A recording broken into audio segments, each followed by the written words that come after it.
कल 23 मार्च हमें इसलिए नहीं मनाना चाहिए कि कल के दिन हमारी राज्य सरकार यानी अपराधियों को बचाने और उनको संरक्षण देने वाली सरकार को 1 साल हो जाते हैं, जबकि इसलिए मनाना चाहिए कि कल ही के दिन हमारे अमर शहीद वीर भगत सिंह, राजगुरु और सुखदेव ने इस अंग्रेजी व्यवस्थाओं और उनके मुखबिरों के खिलाफ अपनी जान का बलिदान दे दिया था, अपने देश को आज़ाद करने के लिए अहम भूमिका निभाई थी। इसलिए हमें 23 मार्च मनाना चाहिए और हमें इसलिए 18 मार्च नहीं मनाना चाहिए कि त्रिवेंद्र की सरकार उस दिन गठित हुई थी जो 2017 में बनी थी, जबकि 18 मार्च हमें इसलिए मनाना चाहिए कि इस दिन विधानसभा में जो घपला घोटाला हुआ था अपनी सरकार को गिराने के लिए दल बदलुओं के द्वारा षड्यंत्र हुआ था, इसलिए मनाना चाहिए क्योंकि जब हम इन चीज़ों को ध्यान में रखेंगे तभी इन कमियों को आने वाले समय में पूरा कर पाएंगे और इनका समाधान कर पाएंगे। इसलिए हमें इन दिवसों को मनाना चाहिए।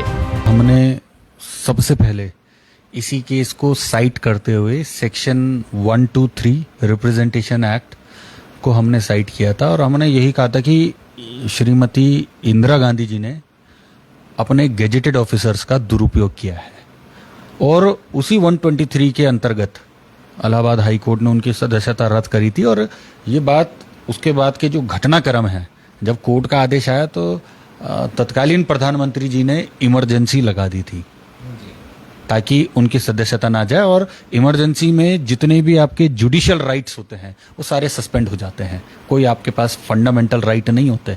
आप इमरजेंसी का अर्थ ही यह है कि आप अपने फंडामेंटल राइट्स को एक्सरसाइज नहीं कर सकते। तो यही चीजें यहाँ देखने को मिली। लेकिन कल ही के दिन राज्य में भाजपा की सरकार को भी 1 साल हो गए हैं और आपको क्या लगता है कि वाकई में लोकतंत्र जीवित है, व्यवस्थाएं सुचारू रूप से चल रही है? क्या अपराधियों को बचाने वाली सरकार तो नहीं चल रही है, या जो लोकतंत्र को जीवित बचाने के लिए मुख्य पदों पर बैठे हुए हैं, क्या वो वाकई में वो लोकतांत्रिक तरीके से चुनाव जीते हैं?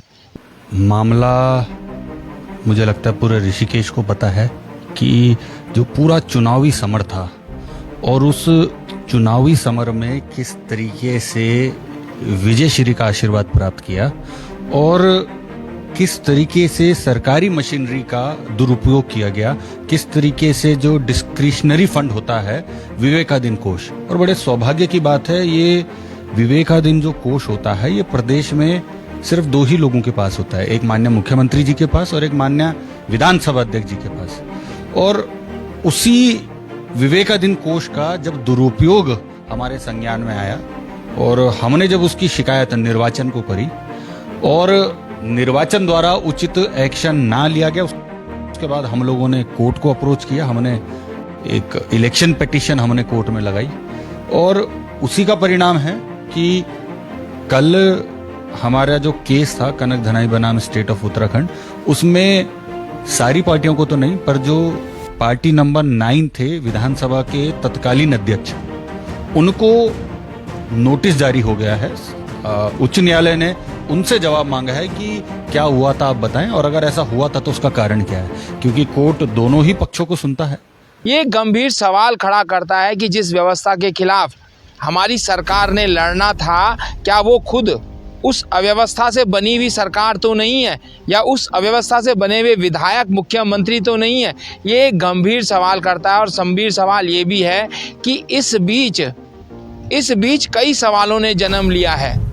इस बीच कई घटनाक्रम हुए हैं जिस पर गंभीर सवाल खड़े उठे हैं। जैसे अंकिता भंडारी का घटनाक्रम हुआ था, उस पर कहीं ना कहीं सरकार की अपराधियों के साथ मिलीभगत दिखाई दी। और एक और घटनाक्रम हुआ था विपिन रावत का, जिसका देहरादून शहर में यानी कि अस्थायी राजधानी में 20 सड़क पर बेसबॉल के डंडे से जिसकी हत्या कर दी गई थी, सड़क के बीचों बीच ये हुआ था। और उस हत्याकांड के बाद ये भी सुनने को मिला था कि पुलिस कहीं ना कहीं प्रभावितों के साथ अपराधियों की कॉम्प्रो कराने की बात कर रही है, ये भी सुनने को मिला था। और आज ये सुनने को मिल रहा है कि अपराधियों की जमानत हो चुकी है।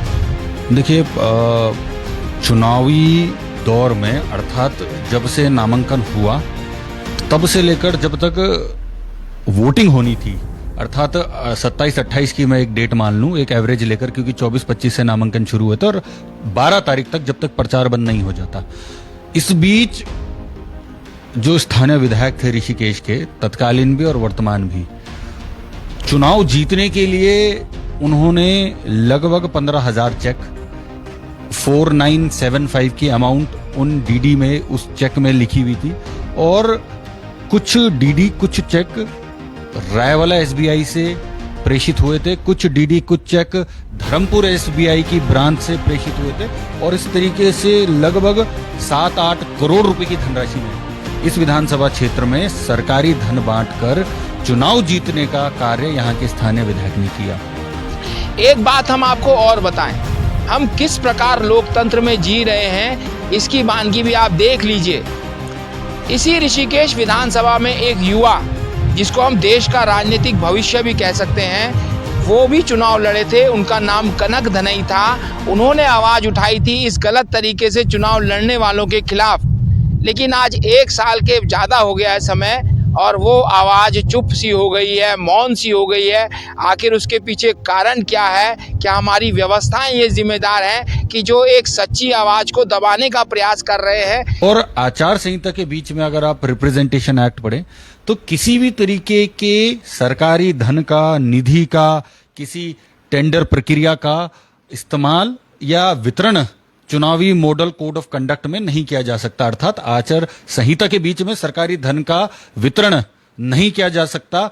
ये भी एक बहुत बड़ा कारण है कि क्या ऐसे में हमारा लोकतंत्र भविष्य में जिंदा रह पाएगा, या हम और मृत प्राय लोकतंत्र की तरफ अपना जीवन अग्रसर कर रहे हैं। इसीलिए ये जो चेक थे ये बड़े चुपचाप तरीके से बांटे गए। अगर उनका चेक बांटना सही होता तो मैं दावे के साथ कह सकता हूं पिछले 5 सालों से वो लोग चेक बांट रहे हैं। और जब चेक बांटते हैं तो खुलेआम कार्यक्रम होता है। पहले मालाएं पहनाई जाती हैं, पहले भाषणबाजी होती है, फिर यहाँ के जरूरतमंद लोगों को जलील करने के लिए उनकी फोटो खींची जाती है, फिर उस फोटो को फेसबुक पे डाला जाता है। इस तरीके से लोगों की जरूरतों को राजनीतिक एक एंगल दिया जाता है कि किस तरीके से जो स्थानीय नेता हैं या जो पद पर सुशोभित हैं वो किस तरीके से मजबूत दिखें। और जनता की भी मजबूरी बन जाती है कि जब वो अपने कैंप कार्यालय में बुलाते हैं तो उनको जाना पड़ता है। बहरहाल ये थोड़ा बाहर की बातें भी, बट चुनावी दौर में अगर आप वापस आए तो लगभग 15,000 चेक इस विधानसभा के अंदर बंटे हैं। 15,000।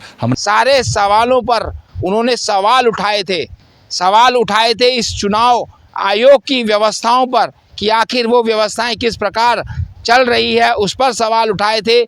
उन्होंने यहाँ की मशीनरी पर सवाल उठाए थे। कहीं ब्यूरोक्रेसी और कार्यपालिका अर्थात दोनों ही इसमें संलिप्त हैं। और मुख्य रूप से क्योंकि जो एडमिनिस्ट्रेटर होता है वो कहीं ना कहीं लीडर के इशारों पर चलता है, उसके इशारों पर वो काम करता है। तो कहीं ना कहीं ये बहुत बड़ा प्रकरण है चुनाव जीतने का जो ऋषिकेश विधानसभा के अंदर हुआ।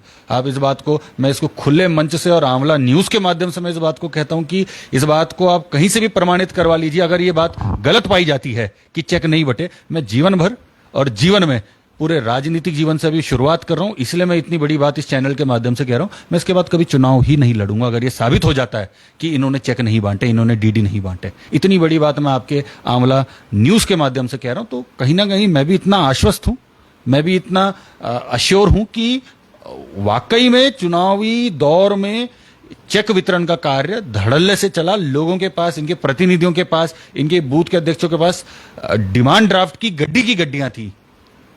और ये कहकर इनको बताया गया कि जब आप वोट डाल देंगे उसके बाद ही ये कैश, ये डीडी इन कैश होगा, ये डीडी लिक्विडेट होगा। इस तरीके का माहौल ऋषिकेश के अंदर बनाया गया।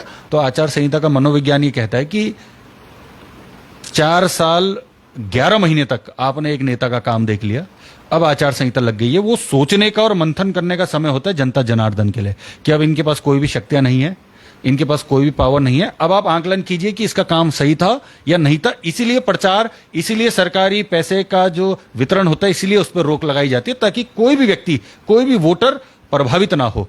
इसलिए 1 महीने 1.5 महीने का समय दिया जाता है कि वो कूलिंग पीरियड उसको कहा जाता है कि आपने 4 साल 9 महीने 10 महीने तक इन नेताजी का काम देख लिया है। अब आप 1 महीने का आराम से सोचिए कि किस तरीके से इन्होंने काम किया और उसके आधार पर वोट डाली है। तो ये इसलिए ये इसके पीछे का मनोविज्ञान ये है। दूसरी बात, जो प्रचार बंद होता है 48 घंटे पहले, उसका भी मनोविज्ञान ये कहता है कि आपने सारे नेताओं की, सारे दलों की चकाचौंध देख ली है, अब 48 घंटे तक आप मंथन कीजिए बिना ध्वनि प्रदूषण के, बिना विजुअल प्रदूषण के, कि और इस बात पर कहीं ना कहीं फैसला लीजिए कि प्रचार से ऊपर उठकर कौन व्यक्ति सही है। इसलिए 48 घंटे पहले भी प्रचार रोका जाता है, पर ना तो इन्होंने 48 घंटे पहले अपना प्रचार रोका, उन 48 घंटों में ऋषिकेश विधानसभा के अंदर उतने चेक बटे जितने पिछले 2.5 साल में नहीं बटे। इस बात को मैं दावे के साथ कह सकता हूं। वो जो 13, 12 और 13 फरवरी की जो रातें थी, उन 2 दिनों में इस विधानसभा के अंदर इतने चेक बटे कि पूरे 2-2.5 साल का आप एवरेज कैलकुलेट कर लीजिएगा। मैंने जो आरटीआई मांगी है उस पर अगर वो विवरण, उसमें अगर वो स्टेटमेंट देंगे तो आपको मैं जरूर आपके चैनल के माध्यम से जरूर मैं कैलकुलेट कर भी बताऊंगा कि कितना पैसा उन 2 दिन में बटा और कितना उस चुनावी दौरान बटा, जब नामांकन हो जाता है और वोटिंग के दौरान तक, और कितना पिछले 2.5 साल में बटा। तो इस बात का अनुमान मुझे लगता है हमारे ऋषिकेश की जो संभ्रांत जनता है, जो सम्मानित जनता है, उस बात को समझती है। और हमारे यहाँ पर जो जंग है, जो लड़ाई है, वो उनसे नहीं है जिनको चेक मिला, उनका पूरा सम्मान है, क्योंकि एक योजना के तहत चेक मिला है। पर इस चेक को बांटने वाला जो व्यक्ति गलत था और उसने गलत समय में जो ये चेक बांटा, हमारी लड़ाई उनसे, तो मैं आपके चैनल के माध्यम से भी स्पष्ट कर दूं, हमारी लड़ाई उन लोगों से बिल्कुल भी नहीं है जिनको चेक मिला। कोर्ट के मामले में मैं पूरी तरीके से आश्वस्त हूं कि कोर्ट कहीं ना कहीं निष्पक्ष है। इन सरकारों से, इन जितने भी हमारे प्रतिनिधि हैं, इनसे कहीं ना कहीं उनका कोई भी संबंध ऐसी केसों में नहीं है। तो मैं कहीं ना कहीं कोर्ट को तो मैं खुले मन से और आंवला न्यूज़ के माध्यम से पूरे आश्वासन के साथ कह सकता हूं कि कोर्ट पे हमें पूरा भरोसा है, और कोर्ट जो भी करेगा, हमारे पक्ष में आए या विपक्ष में आए, हमें वो फैसला मंजूर होगा। और अगर हमारे पक्ष में नहीं आता तो इसको हम जो हायर कोर्ट से, वहां पर भी इसको हम चैलेंज करेंगे। मैं अपने सहयोगी दीपक के साथ योगेश, आमला डिजिटल मीडिया, तीर्थ नगरी ऋषिकेश, देवभूमि उत्तराखंड।